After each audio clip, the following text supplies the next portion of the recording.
Okay, so now we've downloaded all our footage, we need to import it into HitFilm 3 Express. So let's go ahead and open up the software. The first time you open it, you might have to activate your license. It's still free, you just need to make an account with HitFilm. But I think you can even start using the timeline before you activate your license. You just need to activate your license before the class starts, so then in later classes you can export your own videos. But we're not going to ask you to export this time. This is purely just to mess around with the timeline, figure out how it all works. Okay, so let's get started. So you press on New when you come to the home page, and we're going to use this setting here, 720p HD at NTSC 29.97 FPS. Later on, we're going to be shooting at 1080 at 30 FPS on your iPhones and on your Android phones, but we'll cross that bridge when we come to it. For now, we'll use this setting. I've reduced the resolution just so the files are easy to download and they don't take much space on your hard drive. So leave all the other settings as default and then press on Start Editing. Okay, so the very first thing to do is save. Let's call this Siphoned Week 0 task. Make sure you save as often as you remember to do so. HitFilm 3 Express does not save automatically like iMovie does. Video editing is very intensive on your graphics card and on your CPU. It's not uncommon for it to crash, especially if you're doing a complicated edit with lots of effects, transitions, things like that. So always remember to save so you can save all the work you do just in case you have a problem, you have to restart the software. Okay, so let's import the footage and navigate to where we filed the footage away. Select all and open. You see it come in here into the media browser. Now that we've brought our media into HitFilm 3 Express, we can just click and drag a clip and bring it onto this area here. This is called the timeline and it's universal across all video editing software. Time goes from left to right as you'd expect, and you bring your clips in one after the other and build your video like this. It's very intuitive, it's very easy, it's just a click and drag system. Now the basic function of any editing software is to make a cut, to make edits in the clips, hence the name editing. So let's zoom in here using this tool to get a closer look at our clips. You'll see this white bar here, this is called the playhead, and the viewer in the top right hand corner will reference where the playhead is on your timeline, and you can use it to make an edit. You can put it where you want to cut the clip to, and then if you hover over the end of the clip you can actually change the duration just by dragging to the right here, and we can snap to the playhead. You see it turns blue, and that's because we have this snapping tool turned on here, this little magnet symbol. You can freehand as well, just cut to wherever you want. You'll see that the viewer no longer references where the playhead is but where you want to cut to. So if we go past the playhead it'll continue referencing where we're cutting to, but I'm going to cut to the playhead and then we can do the other end as well. We don't need all of these frames, and this is an important point. When you're shooting, always shoot more frames than you need, because you can always make a clip smaller, but you can't add more frames that were never recorded in the first place. If I move this clip back to the beginning of the timeline and then bring this side out, it just stops at a certain point, and that's where I stopped recording. So it's always useful to have frames that you're not going to use than wishing you had shot more, because that means you have to go and reshoot.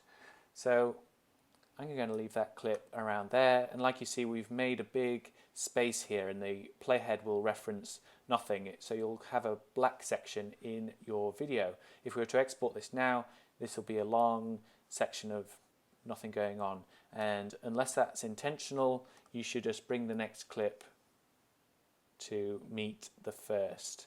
And again you see that red line appear, that's because we've got the snapping tool turned on. If we want to change the order of our clips, it's very easy, just click and drag.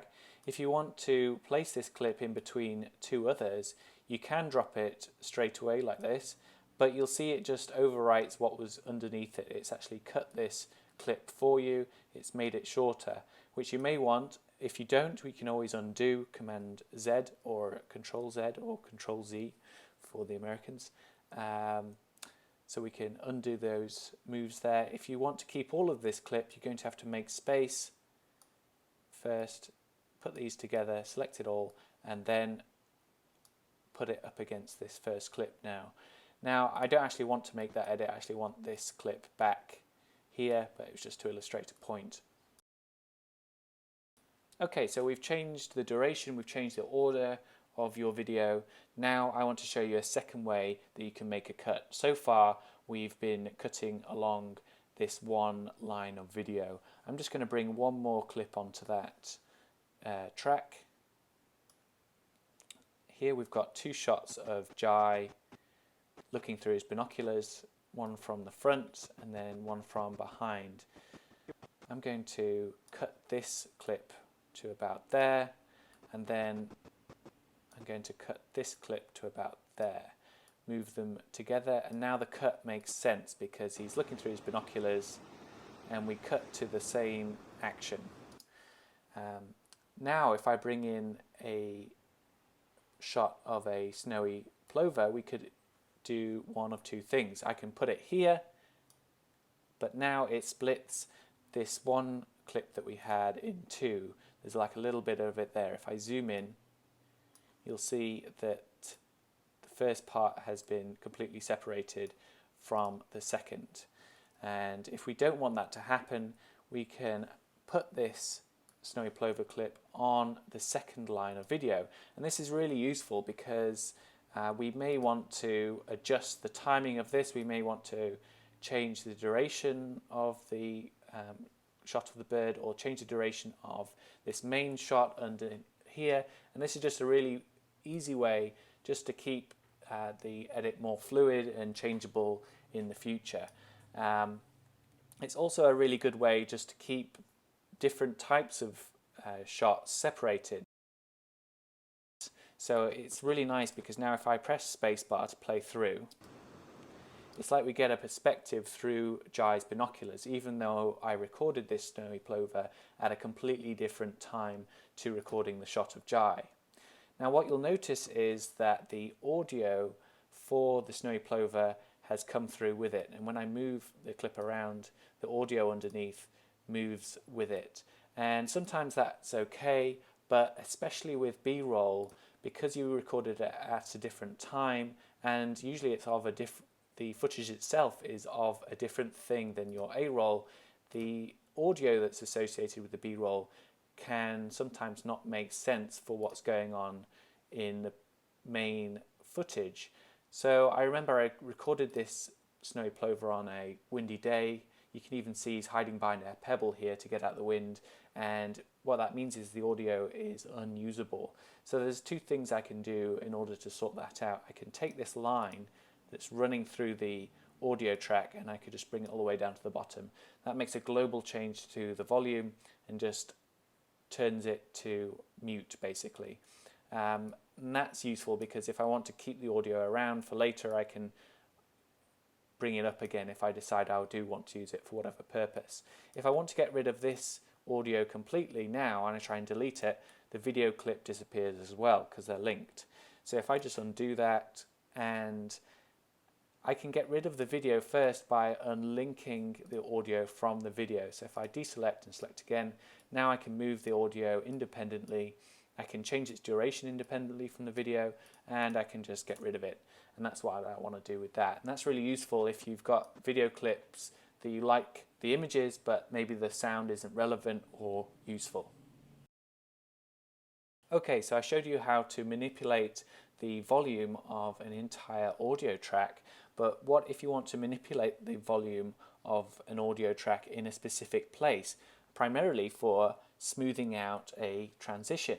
So let's go back to this cut that we made back here and play it through. I'd say that this first cut makes visual sense.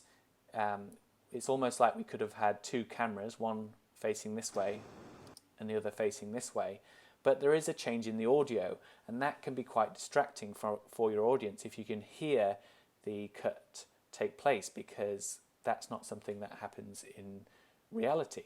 So we can smooth that transition out just by unlinking the audio again from both clips.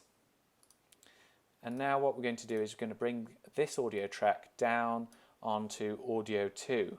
And because we've made a change in duration of the clips, we've got more audio to play with on both sections. I'm just going to leave this first audio track at the length it was originally at. I'm going to extend the incoming clips audio this way. And now before the visual cut happens, we can then start to mix the audio so the transition isn't audible. We can smooth it out. And we can do that using a process called audio mixing. We're going to slowly ramp the volume of this track down while we increase the volume of the incoming track. It's like we're preparing for the visual cut, so we're not going to have any audible jump when we make the visual cut. And we do that using keyframes.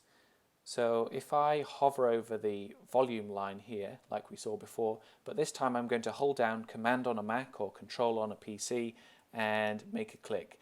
Now that's a keyframe, that little square. When you use keyframes, you're always going to need at least 2. So let's make a second. For some reason, once you've made one keyframe, you don't get the up and down arrow again. So you just hover over the line, hold Command or Control, and make a second one. And HitFilm 3 Express is actually anticipating what we want to do here and bringing the volume down a little bit already. But we're going to exaggerate that some more. We're going to bring it all the way down and bring this keyframe to the right. And then we're going to bring this keyframe on the left. Oops. You'll notice that you can only move a keyframe once you get that crosshair symbol up here. And then we're going to move that one all the way to the left. Be careful, as you just saw, I just brought the whole volume of the clip down with this second keyframe. So I'm just going to bring that back up to about where it was. You can adjust that more finely later, but you get the basic idea. Now we're going to do the opposite on the incoming clip. Again, Command or Control, click, click. It doesn't really matter where you put them initially. We want this one at default and then this one at 0. And you can see what we're doing here. We're mixing the two tracks together. As the volume of this first track decreases, we slowly mix in the volume of the incoming track. And this way, by the time we reach the visual cut, there's no audible jump. If I play through that now,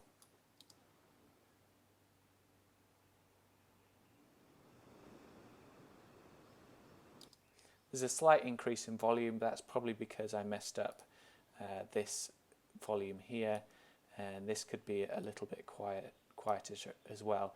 And once you've made these adjustments, you will have to listen through it and finely tune it, but it is a really good way of just smoothing it out. You could even add more keyframes just to, change the mix just by tiny amounts, just to make it as perfect as you need.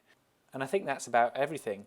These are all the tools you'll need in order to build a basic sequence with the footage we've given you. It's a good way just to get to know the software, but I hope you can also start thinking about how you might go about shooting your own sequences and building your own stories. So good luck, and I'll see you in a couple of weeks.